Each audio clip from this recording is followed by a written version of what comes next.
Minimum 2 lakhs നമ്മുടെ വീട് പണിയുടെ പ്ലാനിങ് സ്റ്റേജിൽ നമുക്ക് ലാഭിക്കാൻ സാധിക്കും. എങ്ങനെയാണ് നമുക്ക് പ്രാക്ടിക്കൽ ആയിട്ട് തന്നെ നോക്കാം. വീട്ടിലെ പ്രധാനപ്പെട്ട ഒരു ഏരിയ നമ്മുടെ മാസ്റ്റർ ബെഡ്റൂം. നമുക്ക് ആ മാസ്റ്റർ ബെഡ്റൂം ജസ്റ്റ് ഒന്ന് എക്സാമ്പിൾ ആയിട്ട് എടുത്തിട്ട് നമുക്ക് അതൊന്ന് ഡിസൈൻ ചെയ്യാം. നമ്മൾ ഇത് ചെയ്യുന്നത് ഒരു ബേസിക് റിക്വയർമെന്റ് അനുസരിച്ചിട്ടാണ്. ഈ ഒരു ഡിസൈൻ പ്രോസസ് എന്ന് പറഞ്ഞു കഴിഞ്ഞാൽ ബഡ്ജറ്റ് ഓറിയന്റഡ് ആയിട്ട് ചെയ്യുന്ന ഒരു ഡിസൈൻ പ്രോസസ് ആണ്. എല്ലാവർക്കും ആപ്ലിക്കബിൾ ആവണമെന്നില്ല. ഫസ്റ്റ് തന്നെ നമ്മൾ ക്ലയൻസിനോട് ഡീറ്റെയിൽ ആയിട്ട് ചോദിക്കും.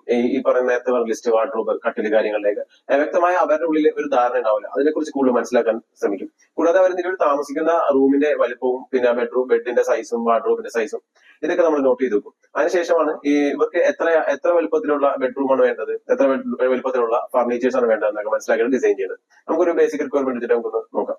ബെഡ്റൂമിൽ പ്രധാനമായിട്ടും വരുന്നത് നമുക്ക് bed, wardrobe, study table, seating space, coffee table, dressing room, പിന്നെ അറ്റാച്ച്ഡ് ടോയ്ലറ്റ്.